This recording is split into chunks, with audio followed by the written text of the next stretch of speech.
Good morning, Owasso. This is the Twins with Owasso Live, and this is the Morning Loop. That right there was a video that we obviously edited, but so Israel, I guess, intercepted a bunch of pagers from Motorola and was able to tamper with them and make them explode upon usage, and they were able to precisely target Hezbollah. I mean, that's amazing. So people have been complaining about Israel and their, let's say, lack of targeting when it comes to their military weapons in Palestine, but they just strategically targeted terrorist groups attempting to hurt their country. That's unbelievable. That's terrifying too. But more importantly, they took a page out of GTA 5. That's why we made that meme specifically, was because that's a mission from GTA 5. It's a mission where Michael goes out and has to implant an explosive device in a new phone or new application product for like a tech billionaire, like a Mark Zuckerberg type guy. Elon Musk, Mark Zuckerberg, what's the other guy? Steve Jobs type guy. Just an eccentric billionaire like tech guy. So Chad will play this real quick, and I mean, this is literally right out of the video game. So whenever you're ready, Chad, you can show it. I would remove that. You got it. Then at the bottom, whenever you're ready. All right. Let's hope it doesn't lag. Yeah, it shouldn't. It shouldn't. Hello? Oh! Oh, Jesus! Whoa! Whoa! Trying to talk with me. Hello? Oh! But yeah, that's so you're watching from the perspective of the character you play as, which is Michael, one of the 3 characters you can play as in GTA 5. And yeah, he makes the phone call and detonates the device, and he reacts to what he just did. So yeah, it's interesting. It's kind of one of those. Does life copy art, or does art copy life? Yeah, kinda. Yeah, but yeah, I mean that's amazing. So according to the Hezbollah, they went low tech because Israel has devices that can intercept phone calls, and they can basically just monitor their communications 24/7. So obviously, if they can monitor their communications 24/7, they probably sent out a message to everyone and said, "Hey, we're going low tech. We're going to use pagers from here on out to send messages between us so we can coordinate attacks." And Israel was like, "Gotcha. We're on the same page with you." So they intercepted their pagers and totally got one of the most precision targeted attacks against their enemies. I mean, 9 people died, and I think more than like 37 or so pagers injured and wounded. I believe so. Hezbollah members. So wow. And then later that same day, they were doing the same thing with walkie-talkies that Hezbollah was trying to get a hold of. So yeah, Israel, not to be trifled with, man. That is, again, complaints about Israel's non-precise targeting in Palestine. Well, they heard your complaints loud and clear. So again, I would say the concern would be they're detonating these devices in civilian areas. But again, this is what Hamas, this is what Hezbollah, all these Islamic terrorist organizations do. They do not fight like gentlemen. They're not going to go up to the Israelis and be like, "All right, we're lining up like in the Civil War. We're on the line and we're going to duke it out until one of us wins." No, they're going to hide behind civilians. I mean, remember all of Hamas's. People always complain. It's like Israel's bombing hospitals. It's like, well, they're bombing hospitals because Hamas terrorists are hiding and they use that building as their infrastructure. And it's the same with Hezbollah. So, yikes, like you're not safe. So terrorists beware. Israel is not going to stand by and watch you coordinate attacks against them anymore. You awoken the beast, and the beast is coming back at you. Mm-hmm. So yeah, again, Iranian-funded Hezbollah is now under attack. The most coordinated attacks we've seen. And again, look at that. I mean, it just got the guy. There were people around him. But I mean, for the most part, I mean, these things are working as intended. But I mean, now it's the same. Now it's going to be like, well, what if China decides to do this to all of America? I mean, all of our products are made in China, so all they got to do is be like, I mean, your kid could be playing with one of their little Hasbro toys made in China. It's like, and it just blows up. Yep. Same with all of us in our cell phones. We could be talking. I could pull this up, and then, somebody in China or somebody from a rival political faction just be like, all right, he's got his phone to his ear. It's over. So it's terrifying what the future of warfare looks like, guys. Yep. But again, I mean, Israel's the first to do it, and they strategically targeted their opponents in Hezbollah. So wow, I mean, again, this is amazing. Yeah. I mean, it's terrifying, and then they did but the amazing. Same thing with radios just the very that next, same day. Yeah, that same day. They were like, okay, quit using your pagers, everybody. We're going to use radios. And they were like, good. So, yeah, this is the terrifying reality of warfare. Everyone thinks there's a way to conduct gentlemanly warfare. There's not. It's like we drop bombs from thousands of miles away. Like you have people like Michael Moore criticizing Chris Kyle for an American Sniper. Yep. Being like, he's a coward. Only cowards shoot people from far away. It's like, you're telling me as a guy who's never fought in a war, in a battle, if all you had to do was this, you could fight in a stand-up fight and maybe not go home and see your wife and kids, or you could take a shot with a sniper rifle from thousands of yards away and go home and see your kids every night. Everybody's going to choose that way to fight. Everybody. Yep. So, I mean, again, people who don't understand warfare, don't care about warfare, they're the ones criticizing how warfare is conducted when they don't have any skin in the game. 100%. So, crazy. But yeah, no, that's wow. That's unbelievable that they were able to accomplish that. So that's but again, it goes to show you how amazing their intelligence gathering is. They're able to intercept phone calls and just listen in. I mean, the government can do that to it's one of our phone devices, so I guess it's not that surprising, but that was a heck of a coordinated effort and heck of a coordinated campaign, and nobody can complain and say that they're not using their resources wisely and not targeting bad guys anymore. I mean, I guess they'll probably make arguments going, those weren't Hezbollah fighters, those were just civilians. It's like, okay. Why do all the civilians have the exact same pagers? Why were they all why are they all receiving that same message? Who gave you these pagers? Question, why are you still using pagers? Yeah. It's 2024, for God's sakes. But yeah, again, right out of the GTA 5 playbook, man. That's crazy. Wow. The future of warfare, man. Well, the next thing I have pulled up is we can talk about, unless you want to keep going on this, is No. Teamsters. Endorsement, or I should say lack of thereof. endorsement. Yeah, the lack thereof on this endorsement. So Teamsters is one of the largest unions. It's an automobile union, right? I'm not 100% sure. I'm not a union person. Yeah. Either way, Teamsters is a very large union, and they decided, this is profound. They've decided not to endorse a Democratic candidate for the first time basically ever. And Trump thanked them for their lack of an endorsement. Guys, that says a lot. So basically it goes to show you how pervasive the relationship is between unions and Democrats has been forever. That the Democrats no longer care about union workers, and the unions are so dug in with them that they can't even openly support a candidate from a different political party because there's so many people in the union that are in bed so high up with all the Democratic Party officials that they go, well, we can't come out and openly endorse a rival candidate, but we'll just say we're not going to endorse a candidate this year. Yes. But what does that tell you about what the people in the union are doing? Exactly. The problem is right now is that the Democrats have become the party of the wealthy, elite tech mogul people. Mm-hmm. And they have left their roots, which is the union working man. I mean, as we've talked about constantly on this show, that they're sending manufacturing jobs overseas to China and to Mexico. The automobile industry is moving to Mexico. Yeah.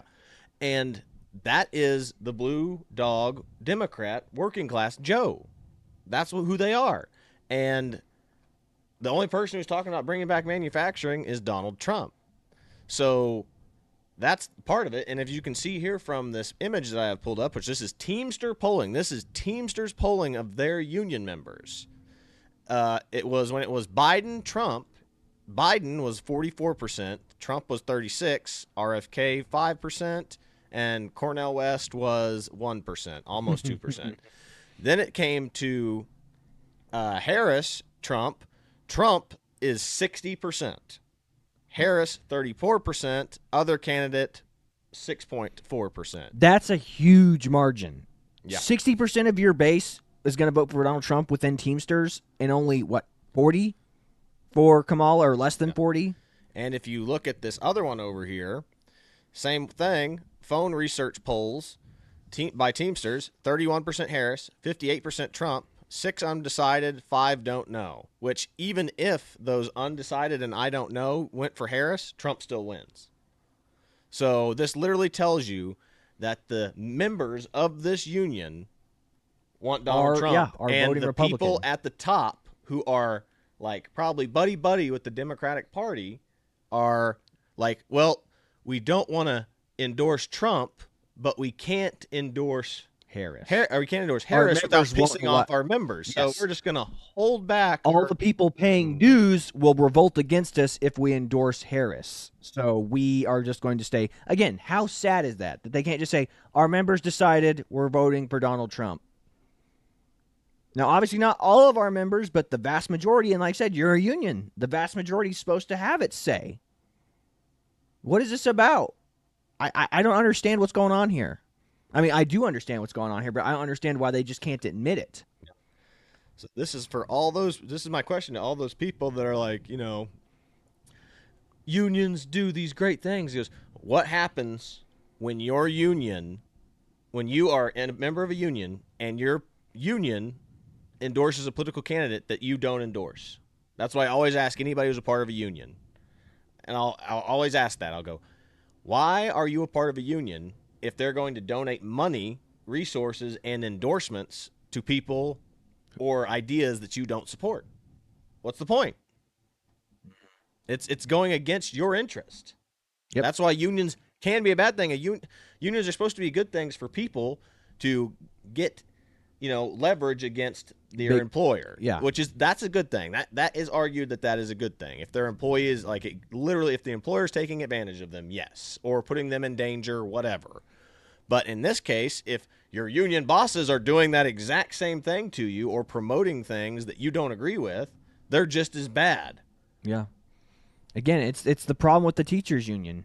When you have all these teachers who are having relations with students, and instead of actually having them take responsibility, they just kick them down the road. They go, oh, we'll just move you to the next town over. We'll move you to a different state. You're fine. It's like, we'll keep you in the business. We'll keep you in the industry. What is wrong with you? It's like you're just sending that predator out into a target-rich environment. It'd be like, again, this is like if there was a pedophile and you'd be like, oh, well, he only did it once. He's not, he's not going to do it again. Then you send him to a preschool. It's like, what are you doing?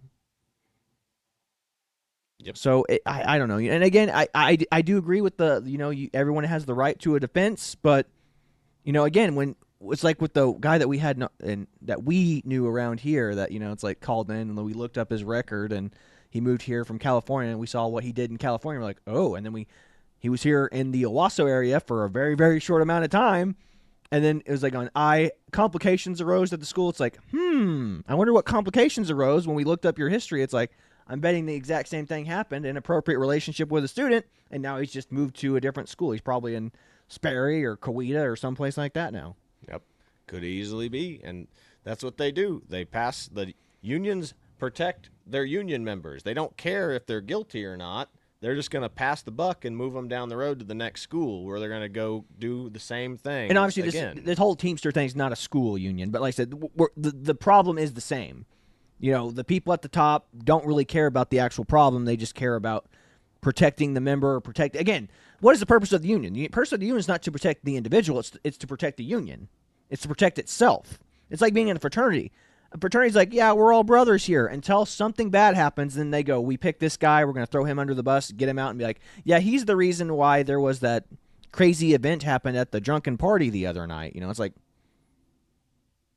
is he though? Or is this like part of a bigger problem that could be happening around the entire house? Just food for thought. Mm-hmm. So, I don't know.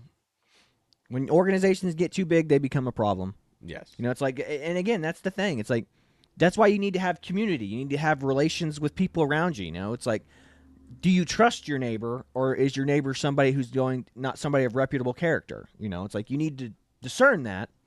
But like I said, if you can trust everyone around you, then you would be willing to go up to bat for them and fight for them. Like, he would never do that. I know he wouldn't. I know the guy. It's like whenever people go, of course Donald Trump is a convicted felon and a criminal. He would have inappropriate relations with all of those women. It's like, and then the people that know him are like, no, he wouldn't. It's like, who do you trust? People who they heard something about him, or do you trust the people around him?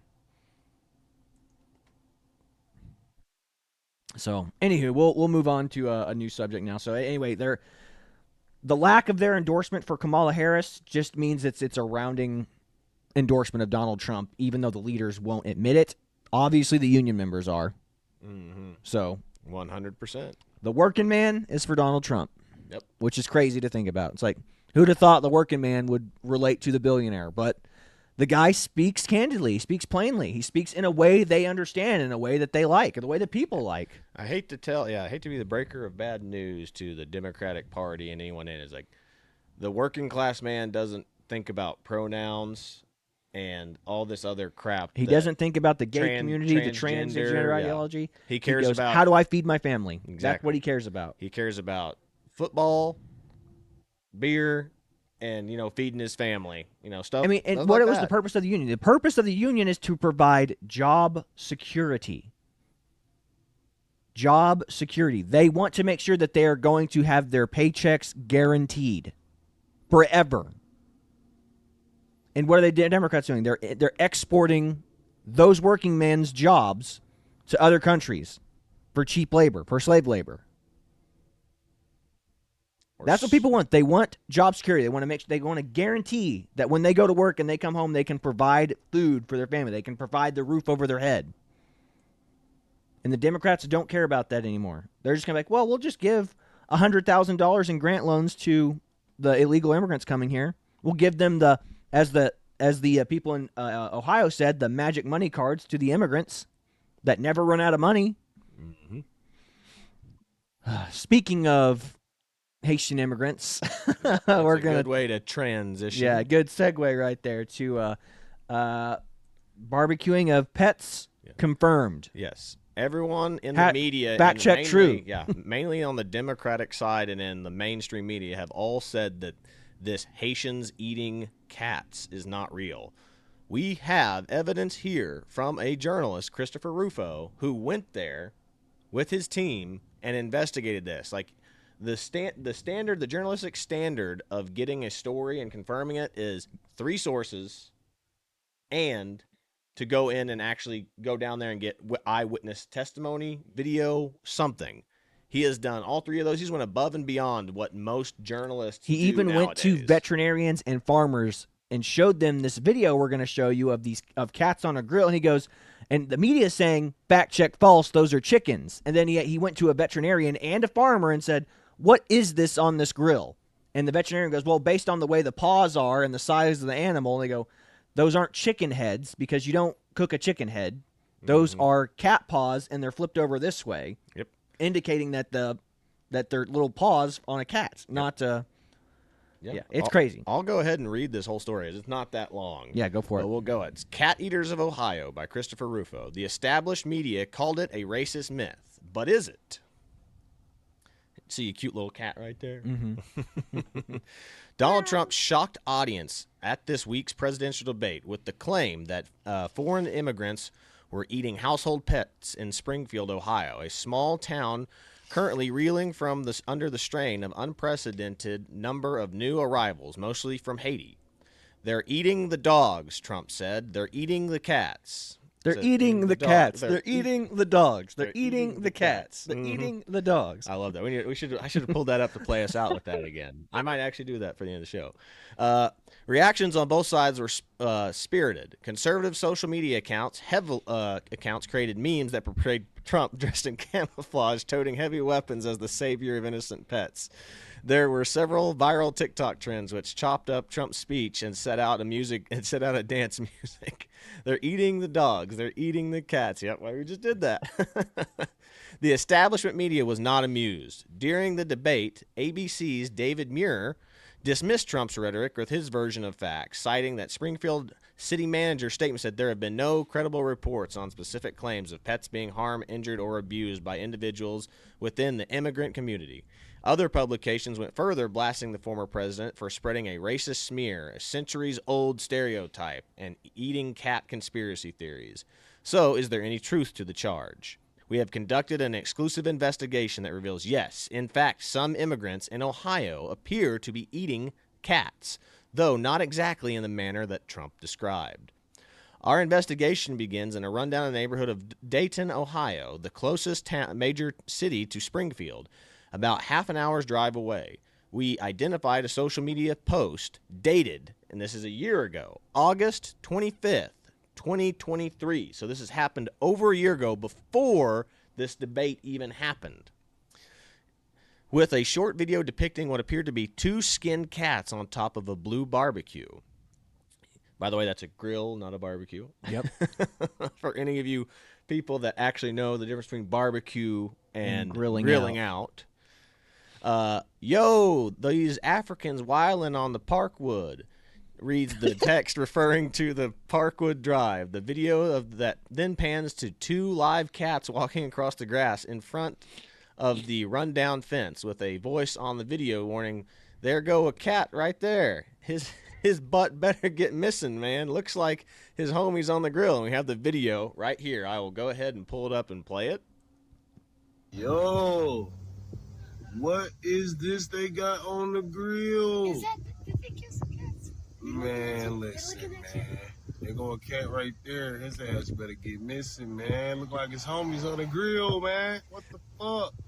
Oh, man, alive. Sorry for that language there, but that is actually what happened. Why don't you play it again and put it underneath the where we can show Oh, sure, it? absolutely. Yeah. So you want me to do a little Yes, a little bit of cutaway? switcheroo. You got it. Let me get rid of that like, share, subscribe logo real quick. Absolutely, but yeah, since Chad moved it in there, you'll be able to edit it easier later. Yo, what is this they got on the grill? Is that the big kiss cats? Man, listen, man. There go a cat right there. His ass better get missing, man. Look like his homies on the grill, man. What the fuck? Oh my gosh, That's good stuff. that's awesome, man. Had to play it again. Yeah. Play it again. All right. No, don't do that, computer. You listen to me. Okay. We spoke to the author of the video, who asked anyone to remain anonymous, but confirmed its time, location, and authenticity. He told us that he was picking up his son last summer when he noticed an unusual situation. It was some Africans that stayed right next door to my kid's mother. He said, this African dude next door had the damn... What? Oh, sorry, cut to me, sorry. Had the damn cat on the grill. We identified the home by matching the visuals on the video and cross-referencing them with the eyewitnesses. Good Lord. So you see how deep that they went into in confirming this? Yeah, again, remember, the journalistic standard is calling a local news outlet or just calling this dude on the phone and being like, hey, is this real? It is? Cool, bye. Chris, just so no one could crap on his work, jumped through multiple hoops. He did like 5 points of contact just to make sure this was real. Yeah. And then visual and audio and map references, that's way above and beyond. It's above and beyond. Way to go, Chris Rufo. Mm-hmm. We knocked on the door of the first unit. A family answered, telling us that they were from the Democratic Republic of Congo and that all of the surrounding units were occupied by other African immigrants. One of the other residents told us from former neighbors, also African, had lived in the adjacent unit until last month. They had a blue grill, and the father would find meat in the neighborhood. Her dad was going to find meat, she said. Her dad was holding a knife. The current residents also showed us a blue grill of the same make and model as in the video, which the former neighbors had abandoned after they had moved out. There was at least 10 cats wandering around the complex, and other residents complained that they were breeding on the property. According to other witnesses, their son was friendly with the neighbors. There was no doubt about what happened last summer. The barbecuing the cat was, he said, his mother had previously witnessed the family butchering animals on the street, but the cat on the barbecue put him in such a state of shock he felt he needed to film it. To be clear, this single incident does not confirm that every particular of Trump's statement. The town in Dayton was not Springfield. Cats alone were on the grill. Not cats and dogs. So not cats and dogs, just cats. But in fact, break the general narrative peddling by the establishment media and its fact checkers. So who checks our fact checkers? All it is people who are just confirming what the Democrats say at this point and their media operatives, because this is true. They didn't fact check anything. They just went, called the city manager. He said, we're good. So, and here's the deal. So, again, even our thumbnail here is slightly misleading. Like, these were people from the Congo, not Haiti. So these were not Haitians that were doing this. However, so you could say fact check true. However, it wasn't Haitian immigrants who were doing the cooking. It was people from the Congo. So, again, they're not digging. Like, I mean, the people who are fact checkers are not actually trying hard to fact check. They just will go, Donald Trump said it. It's wrong. We're not even going to dig into it anymore. We're just going to go, we just know it's wrong. Yep. So, again, it's like, who was the fact-checking outlet? Oh, PolitiFact, right? Yes. It was like, who's fact-checking these people? Who's making sure that their biases aren't coming into it? It's like, nobody. I remember getting hammered in college by people who would just hit me over the head with PolitiFact. Like, PolitiFact says that's a lie. And I'd be like, well, I don't give a dang what PolitiFact says, but you have nothing to fight back with against. They're a trusted outlet. It's like, okay, well, and again, in college, you had no argument against this other than, like, I know what I've seen and I know what I've read. And they go, well, then they'll just tell you, well, that's why it's a lie, because PolitiFact read it too. But that shows you that that's also where the start of this trend of the appeal to authority came from. Yeah. Was because you have to go find a source for this. Well, they don't go find a source. They go find PolitiFact. PolitiFact said that's not true. Yeah. I mean, how easy it made life for liberals when I was in college and post-college. Like, all they have to do is be like, PolitiFact says you're a liar.